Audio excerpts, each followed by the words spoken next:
जय सिया राम सज्जनों। आध्यात्मिक एनवाईडी के इस प्रथम वीलॉग में आपका स्वागत है।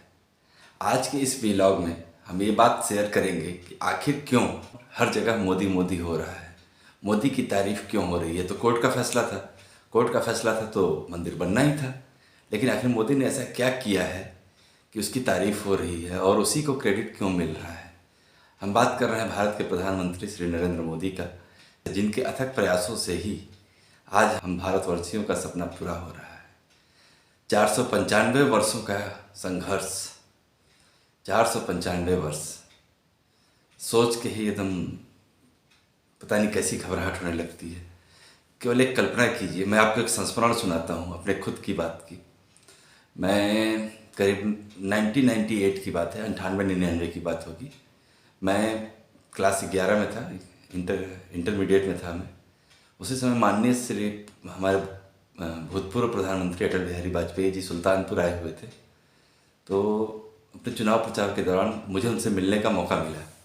मैं छात्र नेता बनना चाह रहा था उस वक्त, तो थोड़ी रुचि थी मेरी, तो मैं उनसे मिला। मैंने उनसे यही प्रश्न पूछा कि गुरुजी ये राम मंदिर कब तक बनेगा। तो उन्होंने कहा इंतज़ार कीजिए।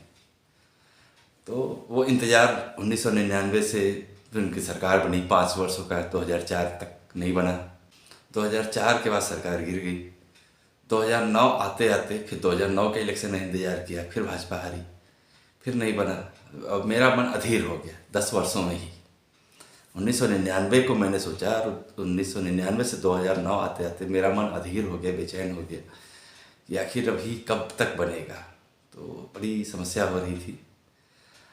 फिर अचानक से माता सबरी का एक प्रसंग याद आया कि जब वो 10 वर्षों की थी तो मातंग ऋषि जो लोग जा रहे थे, तो उन्होंने माता सबरी को बोला कि इस आश्रम की जिम्मेदारी अब आपकी है और आप यहाँ रह करके प्रभु श्री राम का इंतज़ार कीजिएगा, वो अवश्य आएंगे।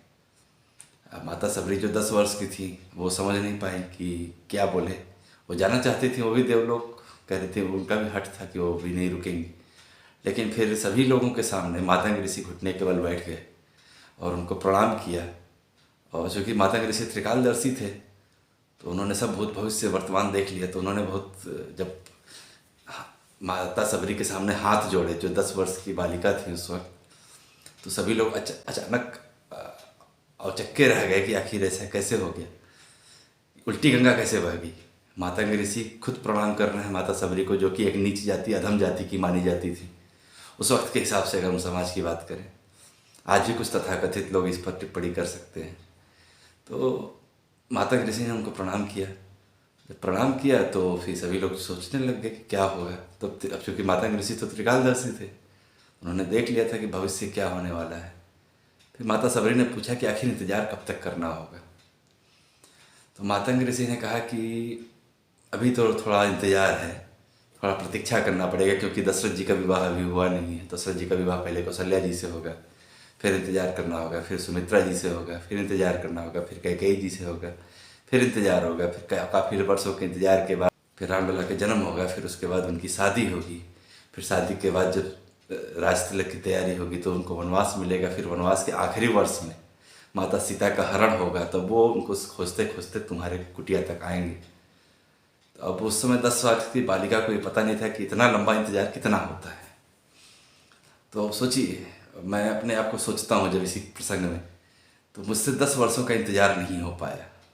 और माता सबरी ने गुरु आज्ञा से मान करके 10 वर्ष की अवस्था से जब तक राम आ नहीं गए, वो अत्यंत वृद्धावस्था में थी, तब राम आए थे। अब सोचिए, वहाँ से लेके यहाँ तक प्रतिदिन पूरे रास्ते को साफ करना, फूलों से सजाना।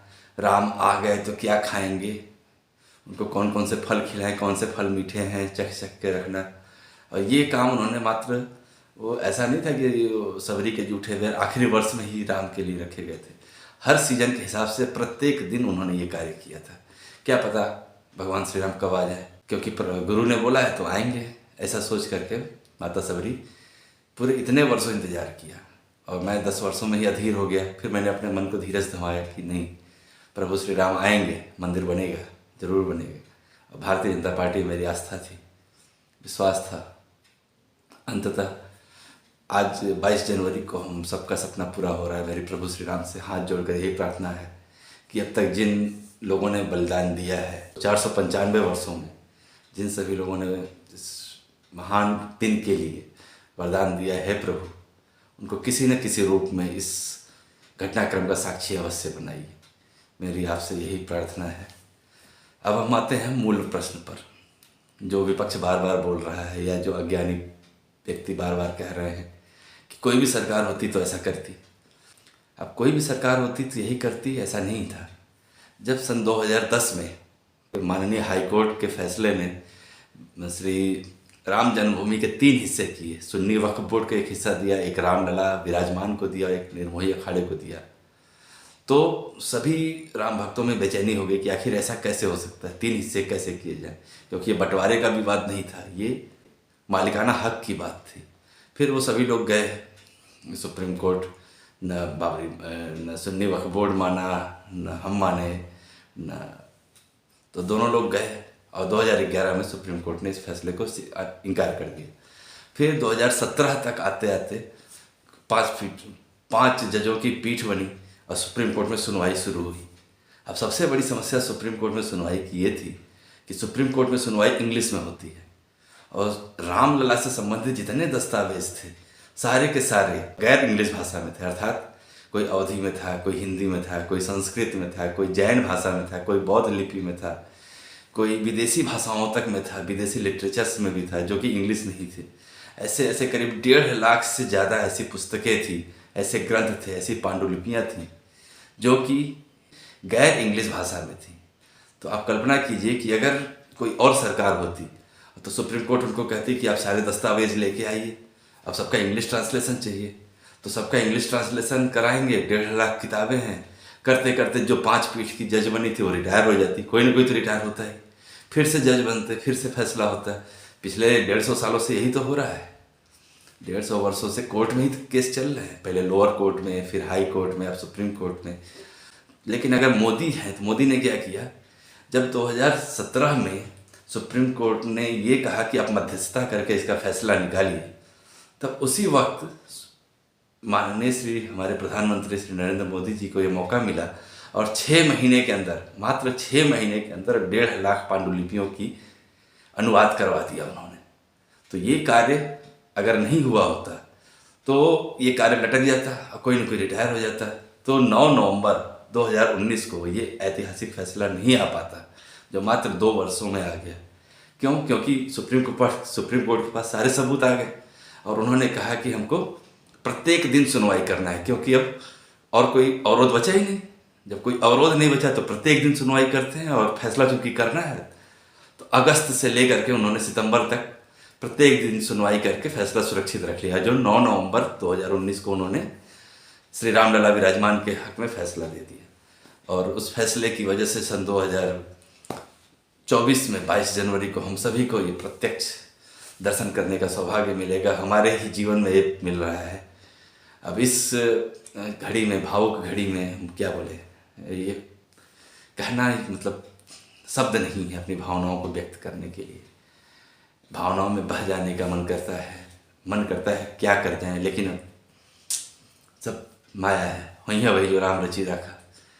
1999 से ही मेरा ये फलसफा रहा है। जब से हम श्री रामलला जब टेंट में थे तब से उनका दर्शन किया है, तब से यही इच्छा है कि जो होगा सब राम की मर्जी से होगा, जब होगा तब अच्छा ही होगा। और मेरे किस्मत देखिए कि